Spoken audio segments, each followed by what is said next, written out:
wiped the sweat from his forehead as he carried another tray of crystal glasses through the palace hallways. The glasses weren't even for drinking. They were just for decoration.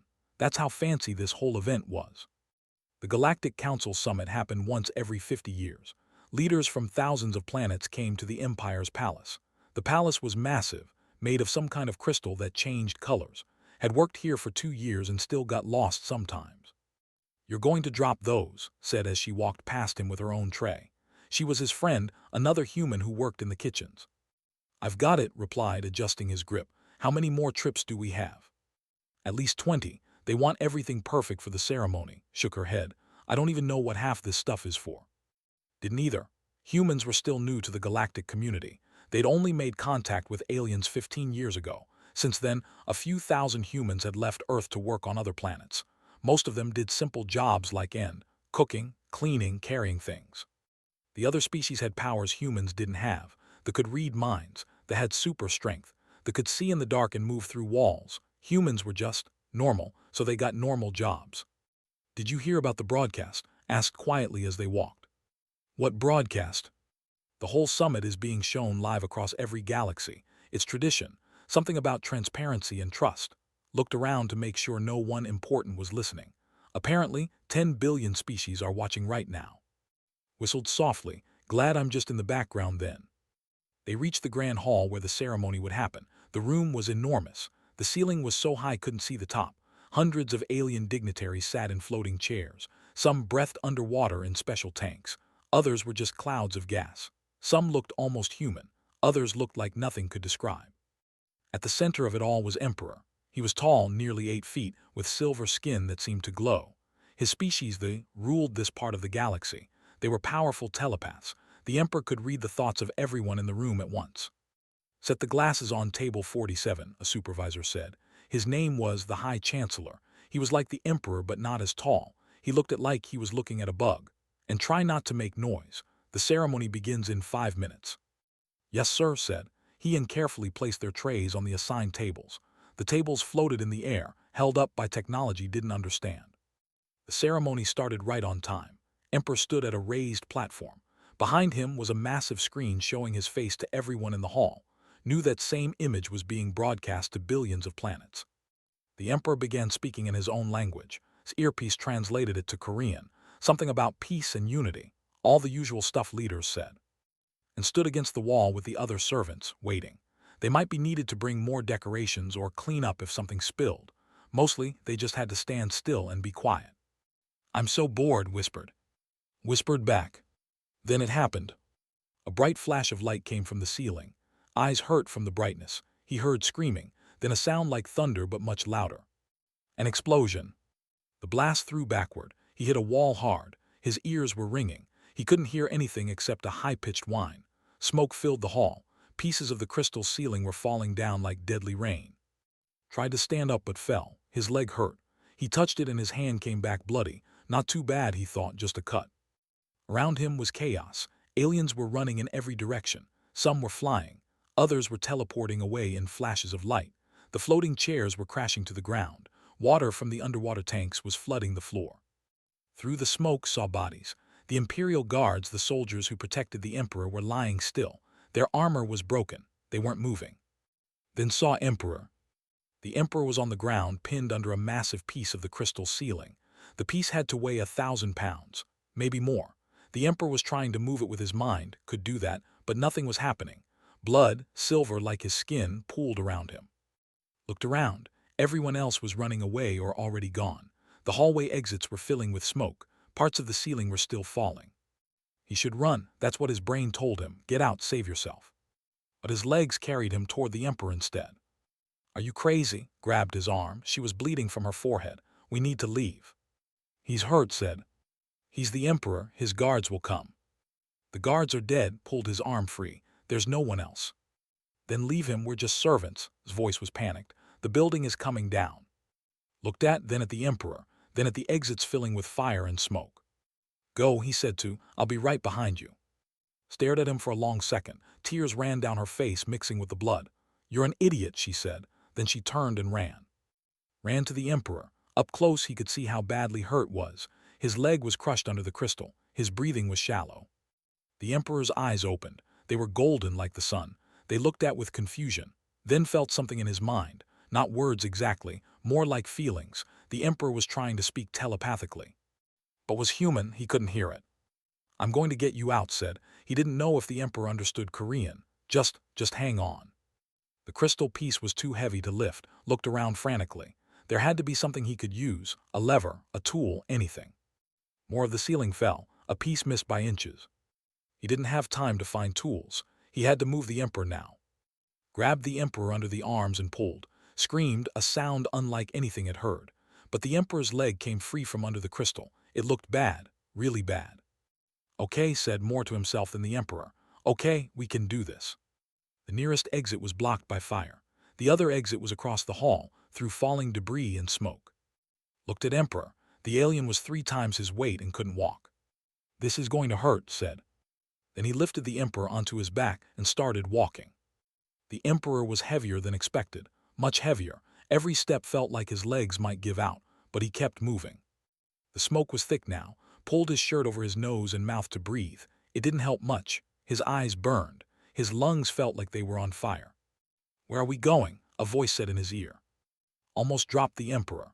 Then he realized the voice came from his earpiece. The translator was working. The Emperor must be speaking telepathically to it. "Exit," coughed out, "east side." "It's blocked," the Emperor's voice said. It sounded weak. "I can sense the heat, fire." "Then we find another way." Changed direction, heading toward the service corridors. Those were the hallways servants used. They were smaller, not as fancy, but they connected to everything in the palace. A loud cracking sound echoed above them. Looked up just in time to see a huge section of ceiling start to fall. He dove forward, rolling with the Emperor still on his back. They hit the ground hard. The ceiling crashed down right where they'd been standing. His ribs hurt. He might have broken something, but he couldn't stop.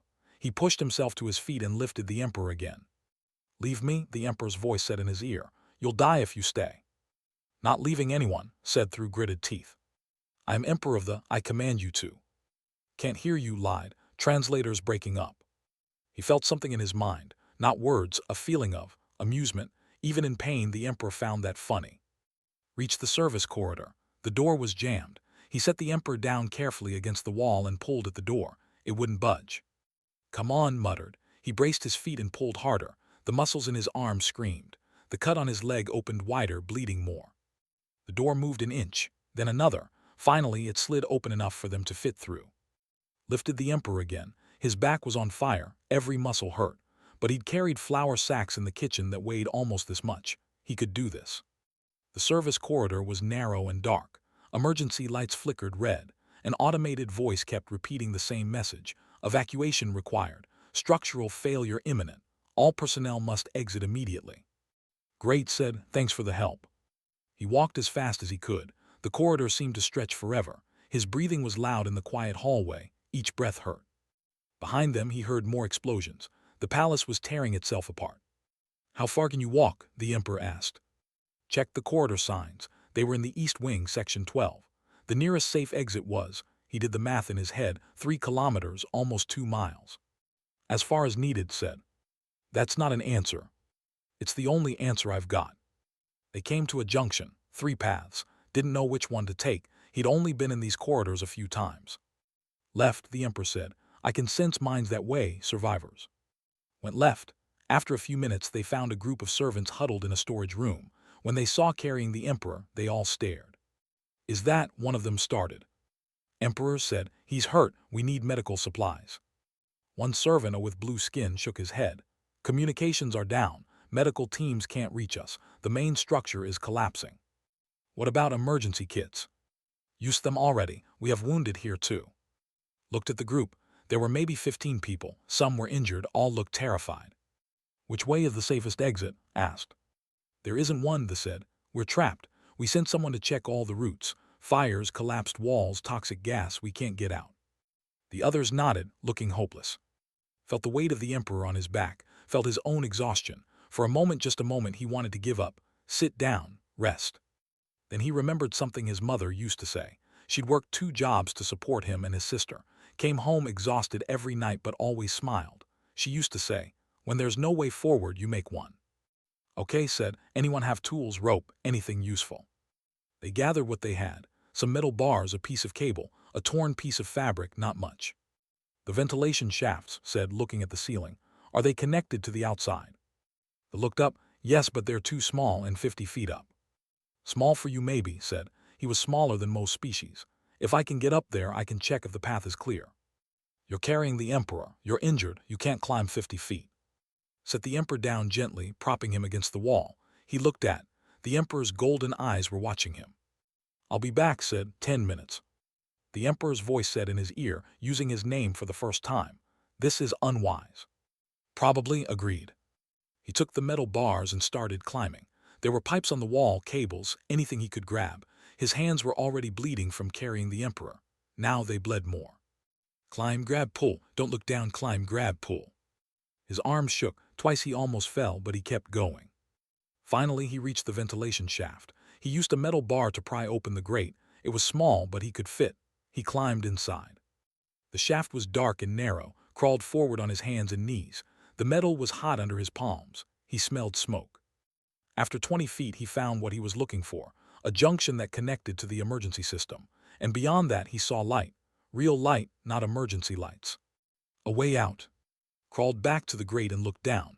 Everyone was staring up at him. Found a path, he called down. It's tight but possible. He climbed down much faster than he went up. Almost fell the last 10 feet but caught himself. When he reached the bottom, he was shaking from exhaustion and adrenaline. We can't all fit through there, they said. Some of us are too big. Then we make 2 groups, said. The ones who can fit go first. They get to safety and send help back for the others. And the Emperor? Looked at, the Emperor was too big for the shaft. We find another way for him, said, but we get everyone else out first. No, the Emperor's voice said firmly. You go, I'll wait for rescue. Rescue might not come in time, said. Then I die here. I won't have others risk themselves for me. Knelt down next to the Emperor. He looked directly into those golden eyes. With respect, Your Majesty, said. I didn't carry you this far to leave you now. The Emperor stared at him, felt that presence in his mind again, not words, just something, curiosity maybe, or respect. You humans are stubborn creatures, the Emperor said. You have no idea, replied. He stood up and addressed the group. Okay, here's the plan. Small species go through the ventilation shaft. Everyone else were taking the north corridor. It had the least damage when I checked the building schematics. You memorized the schematics? Someone asked. I get bored in the kitchen, shrugged. Had to do something. They split into groups, helped lift the smaller species up to the ventilation shaft. One by one, they climbed in and crawled toward safety. When they were gone, 5 remained. The Emperor, and 2 others, all too big for the shaft. North corridor then, said. He lifted the Emperor onto his back once more. His body screamed in protest. He ignored it. They started walking into the darkness, into the collapsing palace. Behind them, the storage room ceiling finally gave way, crashing down right where they'd been sheltering. Didn't look back, he just kept walking. The north corridor wasn't much better than the others. Smoke filled the air. Sparks rained down from broken power lines. The floor tilted at odd angles where the structure had shifted. His group moved slowly. They whose name was helped support some of the injured. The 2 others, a snake-like named Cora and a 4-armed named, cleared debris from their path. Carried the Emperor and tried not to think about how much farther they had to go. 2 more kilometers. He could do that. People ran marathons. This was just a marathon while carrying someone and dodging falling buildings. Simple. You're making jokes in your head, the Emperor said through the translator. I can feel your amusement. Helps keep me going, replied between heavy breaths. What's funny about this situation? If I don't laugh, I'll cry, and crying uses energy I don't have. They reached a wide section where the corridor crossed a massive central shaft. Could see down hundreds of floors and up to where the ceiling had once been. Now it was just open sky and smoke. The bridge pointed. A narrow walkway crossed the shaft. It was maybe 3 feet wide, and it was damaged with several sections missing. We can't cross that, said, all 4 of her arms gesturing at the gaps. It's impossible. We jump the gaps, said.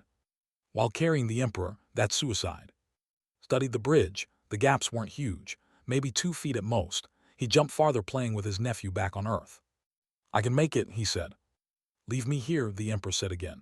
Cross without me, send help back. We've had this conversation, replied. I said no the first time. The answer hasn't changed. He stepped onto the bridge. The metal groaned under their combined weight, moved carefully, testing each step before putting his full weight down. The first gap came up, backed up a few steps, adjusted the Emperor on his back and jumped. They made it, barely. His foot slipped on the landing, but he caught himself. That was terrifying, the Emperor said. Yeah, agreed, let's do it 4 more times.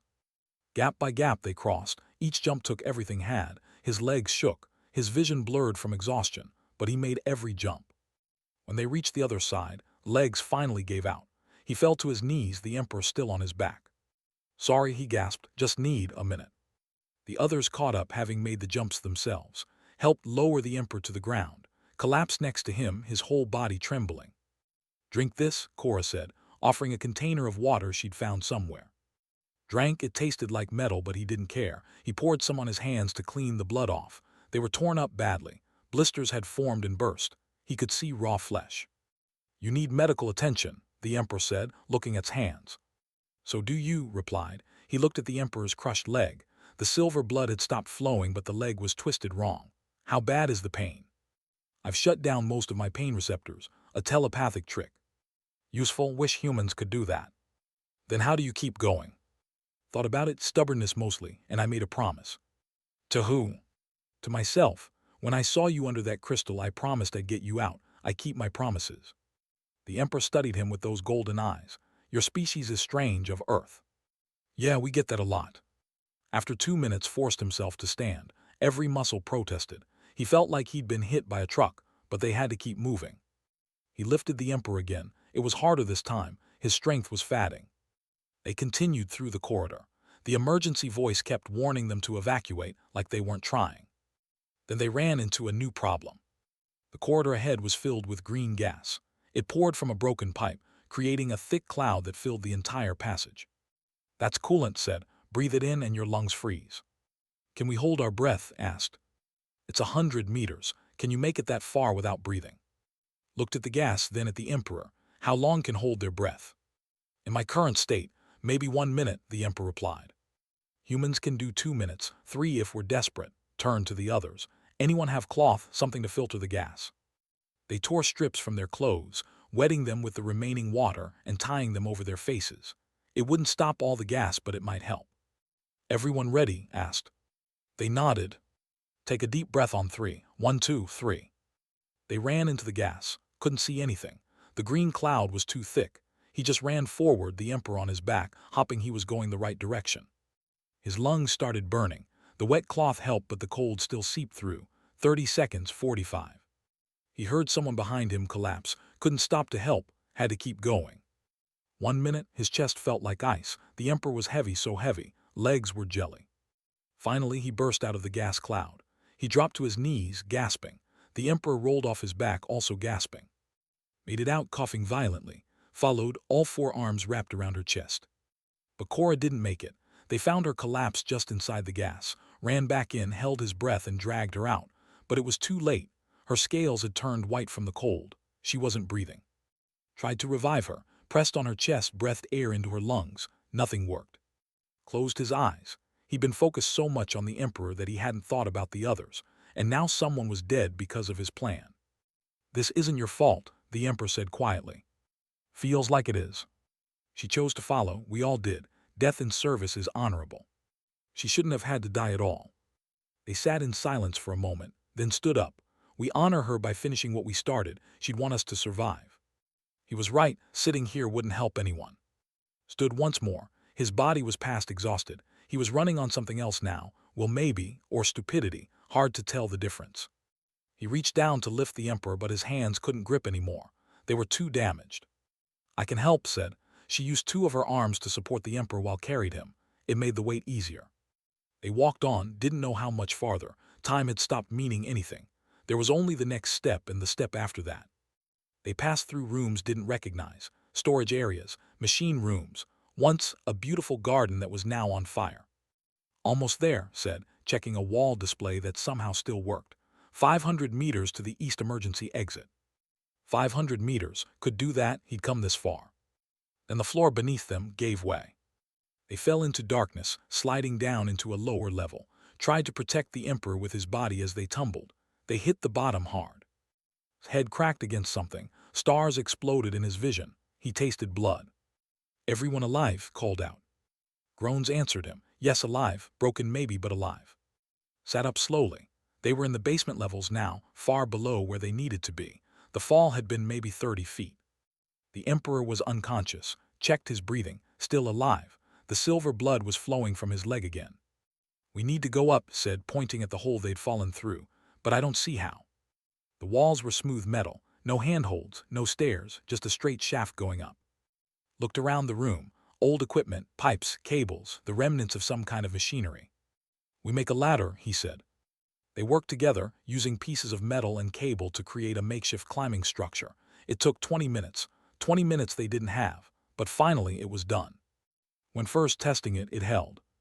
Getting the unconscious Emperor up was the hardest part. They had to tie him with the cable and pull him up like a sack of potatoes. Climbed alongside, guiding the Emperor's body to make sure he didn't hit the walls. When they finally reached the top, his arms were completely numb. He couldn't feel his hands at all anymore. But ahead through the smoke and debris he saw light, real light, sunlight. The exit. We made it, said, voice filled with disbelief. Lifted the Emperor one last time. His vision was blurry, his legs barely worked, but he could see the door. Just 100 more meters. He started walking, counting steps in his head. 1, 2, 3. 50 steps, 70, 90. The Emperor woke up. Almost there, whispered. 95, 98. 100. They reached the door, pushed it open. Light flooded in, blinding them. And beyond the light saw ships, hundreds of ships, thousands maybe, all with lights flashing, medical symbols on their hulls. The entire galaxy had come, but didn't understand why. His legs finally gave out completely. He fell forward, the Emperor tumbling with him. The last thing he heard was shouting, running footsteps, and the Emperor's voice in his ear, thank you. Then everything went dark. Woke up to white walls and the smell of antiseptic. His whole body ached. When he tried to move, pain shot through every muscle. Don't move, a voice said. You're in medical care. Turned his head slowly. A doctor stood next to his bed. She was with the same silver skin as the Emperor but shorter. Her name tag said doctor. Where am I? Asked. His throat was dry and scratchy. Recovery ship. You've been unconscious for 6 hours. She held up a scanner and checked his readings. You have 2 broken ribs, severe muscle strain, a concussion, and your hands. She paused. Your hands will need surgery to repair the damage. Looked at his hands. They were wrapped in thick bandages that glowed with some kind of healing technology. The Emperor said, trying to sit up, is he alive? Doctor said, gently pushing him back down. Thanks to you, his leg is being regenerated now. Full recovery expected. Let out a breath he didn't know he was holding. The others. All alive. Has some broken arms but she'll heal. Is already up and walking around. And Cora? Asked, though he already knew. Doctor's expression grew sad. We honored her sacrifice. Her family has been. Closed his eyes. One dead, it could have been worse, it should have been worse, but it still hurt. The door to his room opened and rushed in. Her forehead was bandaged, but otherwise she looked okay. You idiot, she shouted, then burst into tears. She ran to his bed and grabbed his arm carefully. You stupid, brave, wonderful idiot. Hey, said weakly. I thought you were dead. I got out and looked back and the whole palace was falling and I thought. She couldn't finish. She just cried. I'm okay, said, promise. Okay, you carried the Emperor through 3 kilometers of hell. You almost died 50 times. That's not okay, that's insane. Doctor smiled slightly. I'll give you privacy, she said, leaving the room. When the doctor was gone, wiped her eyes and looked it seriously. Do you know, she asked. Know what? What happened, what you did? I carried the Emperor out, that's all. Laughed, but it wasn't a happy sound. The entire galaxy watched you do it. Every species, every planet, billions and billions of people saw everything. Stared at her, what? The emergency broadcast, it never cut off. All the cameras in the palace kept transmitting. They saw the explosion. They saw you find the Emperor. They saw you carry him through fire and gas and falling buildings. His voice shook. They watched for 3 hours straight. Not a single species changed the channel. The whole galaxy just watched you. No, said, that's not. I thought I was alone. You were never alone. Every step you took, every time you jumped those gaps, every moment you could have given up but didn't, the entire universe saw it. Felt sick. His private struggle, his pain, his fear, all of it broadcast to billions of strangers. I don't understand, he said. Why would they care? I'm just a servant, a human. That's exactly why they care, a deep voice said from the doorway. Emperor stood there, leaning on a floating support device. His leg was wrapped in regeneration technology that glowed blue, but his golden eyes were clear and alert. Immediately bowed, tried to, but the Emperor raised a hand. No bowing, said, not from you, not anymore. He floated into the room and the door closed behind him, moved aside, giving him space. How are you feeling? Asked. Better than I should be, thanks to you. The Emperor moved closer to the bed. I owe you my life. The debt cannot be measured. You don't owe me anything, I just did what anyone would do. The Emperor's eyes widened slightly. No, that's where you're wrong. What you did is not what anyone would do, it's what a human would do. I don't understand. Looked at, may I show him? Nodded and pulled out a data pad. She held it up so could see the screen. It showed the palace from outside, thousands of ships hovering in the sky, and on every ship, crowds of aliens watching massive screens. The screen showed carrying the Emperor, his face covered in blood and sweat, his hands torn and bleeding, but still moving forward. That image has been seen by 10 billion species, the Emperor said quietly. It's on every news channel, every display, every communication device in the known universe. Watched himself on the screen. He looked small and broken. How had he even managed to walk? The other species continued. They have been asking questions, important questions. They saw a human, a species they considered weak, powerless, suited only for simple labor, do something none of them did. The guards died, said. It wasn't their fault. Yes, the guards died protecting me. That is their duty, their purpose. They were bred for combat, trained for sacrifice. But you, the Emperor's voice grew intense. You had no duty to me, no training, no enhancement, no reason to risk yourself, yet you did. Touched the data pad and another image appeared. This one showed jumping across the gap while carrying the Emperor, the moment frozen in time. You know what they said when they saw this? The Emperor asked. The species with 5 times your strength, they said impossible. The who can move objects with our minds said not achievable. The who can phase through matter said we would have found another way. But I did find another way, said. I went around, I used the ventilation. You didn't go around, interrupted. You went through fire, through gas, through collapsing structures. You faced every obstacle and refused to stop. Another image. In the green gas, barely visible, the Emperor on his back. The galaxy watched you almost die 23 times, said softly. They counted. 23 moments where you should have fallen, should have given up, should have left the Emperor and saved yourself. 23 times you chose to keep going, said. Why? Thought about it, why had he kept going? There were 100 moments he could have stopped, should have stopped. Because, said slowly, he's a person. It doesn't matter if he's an emperor or a servant, human or alien. He needed help and I could help, that's all. The Emperor and exchanged a look. That's all, repeated. Do you hear yourself? You say it like it's simple, like it's obvious. It is obvious. To humans maybe, but the galaxy has operated for on different principles. Power, hierarchy, purpose. The strong protect the weak. The important are saved first. The valuable are prioritized. The Emperor's voice grew passionate. But you ignored all of that. To you, a life is a life, worth saving simply because it exists. You're making it sound more noble than it was, said, uncomfortable. I was terrified the whole time. Courage is not the absence of fear, said. It's action despite fear. Another thing the galaxy learned watching you. Showed him more images, helping the other survivors, building the makeshift ladder. Hands bloody and broken, still gripping the Emperor. There are protests happening, said. All over the galaxy, people demanding to know why humans are relegated to servant positions when they're capable of this. Capable of what? Asked. I'm not special. That's the point, said, louder than he intended. He took a breath and continued more calmly. You're not special among humans. You said yourself you were just a kitchen worker. If an average human can do what you did, what does that say about your species? The Galactic Council is meeting in emergency session, said. They're reviewing humanity's classification. Because I carried someone out of a fire, couldn't believe it. Because you showed them what humanity means, said. For 15 years we've judged your species by our standards. Strength, telepathy, technology. Humans have none of these things, so we assumed you had nothing to offer. He gestured at the images on the data pad. But you have something we don't. Something we'd forgotten existed. You have compassion so deep that it overrides self-preservation. You have stubbornness that refuses to acknowledge impossibility. You have a moral code that says every life matters equally, regardless of status or power. That's just being decent, protested. Yes, said, just being decent.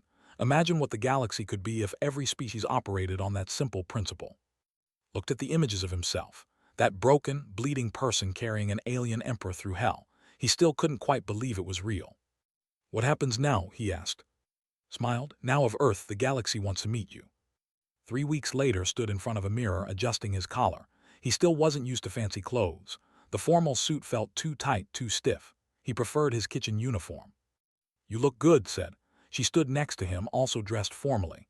She'd been assigned as his assistant, though suspected it was more like babysitter. I look uncomfortable, replied. Well, yes, but expensive uncomfortable. They were on the Galactic Council's primary station, a massive structure that floated in neutral space.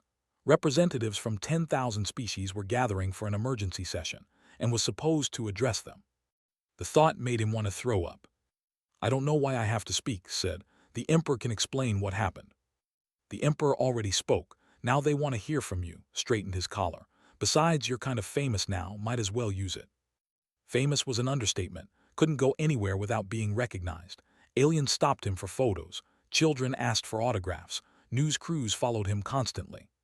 It was exhausting. 5 minutes, a voice said through the room speaker.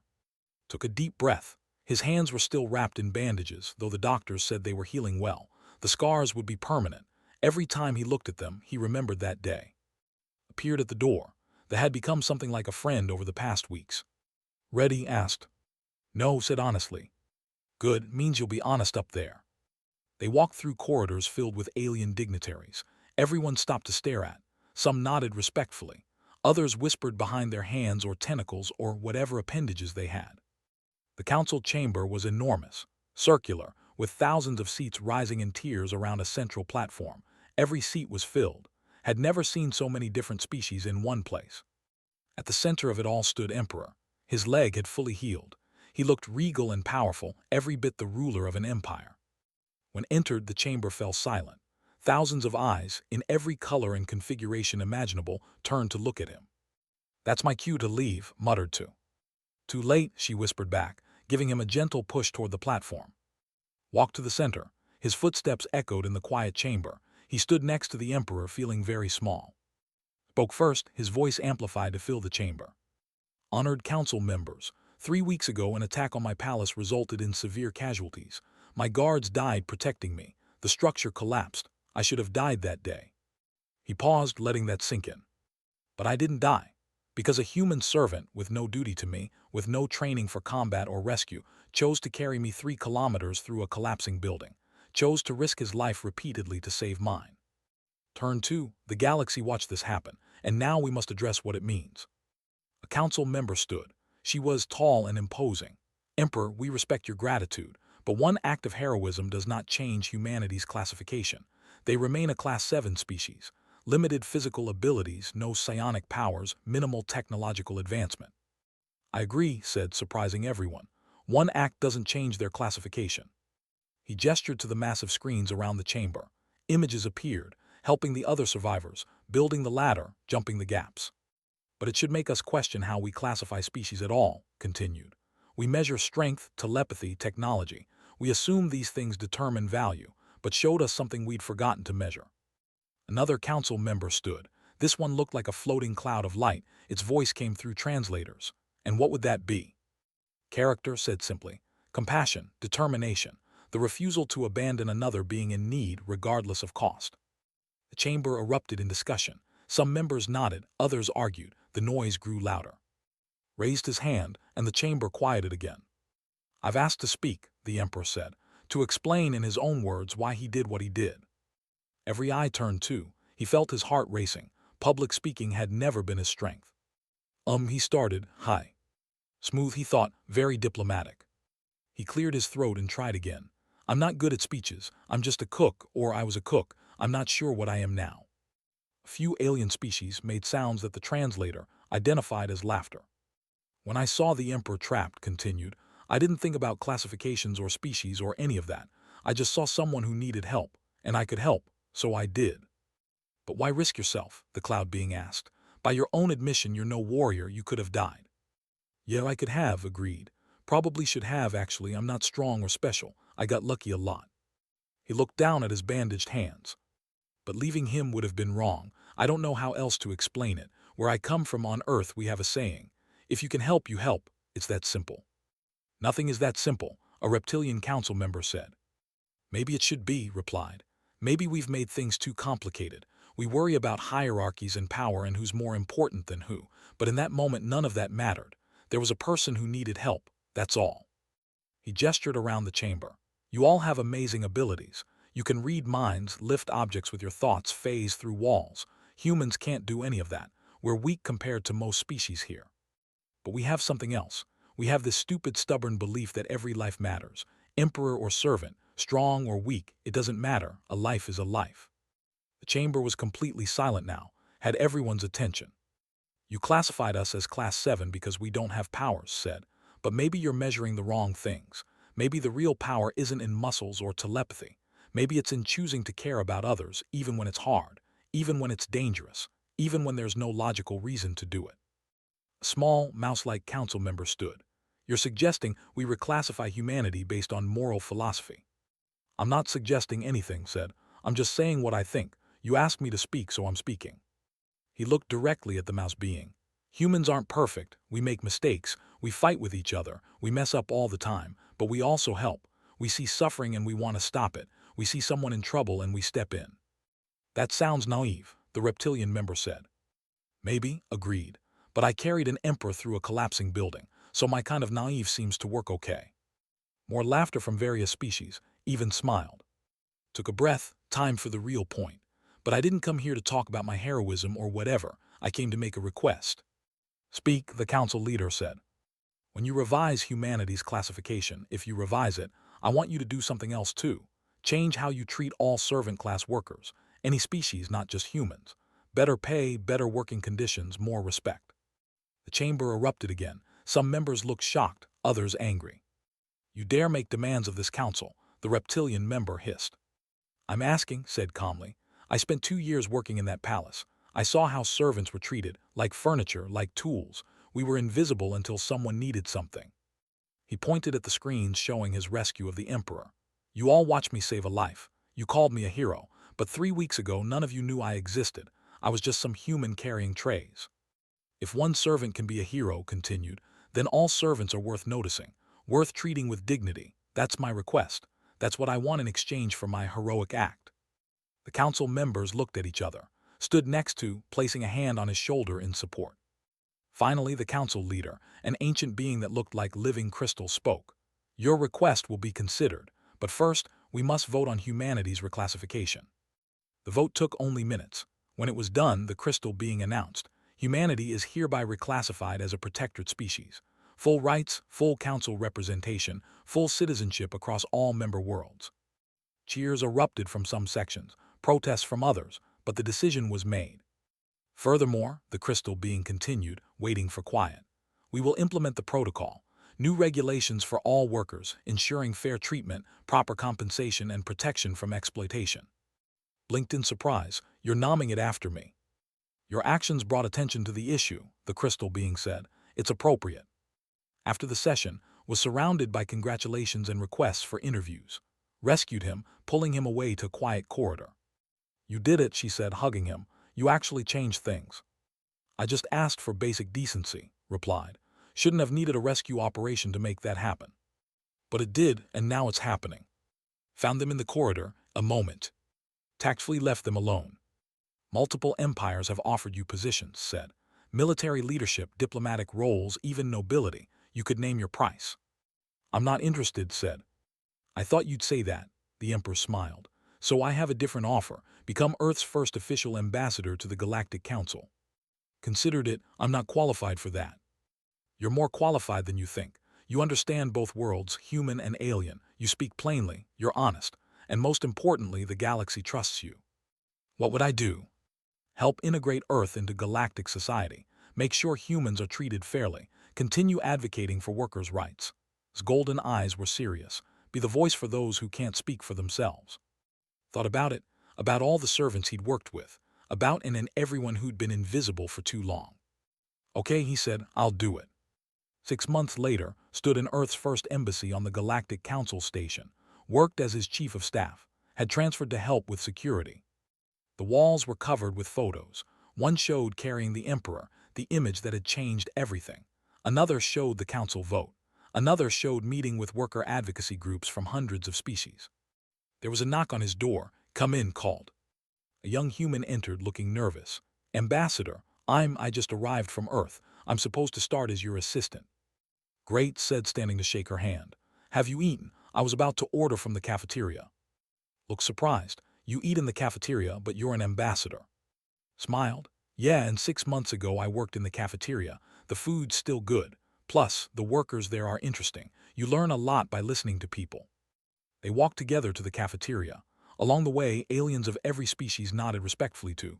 Some stopped to thank him. Others just smiled.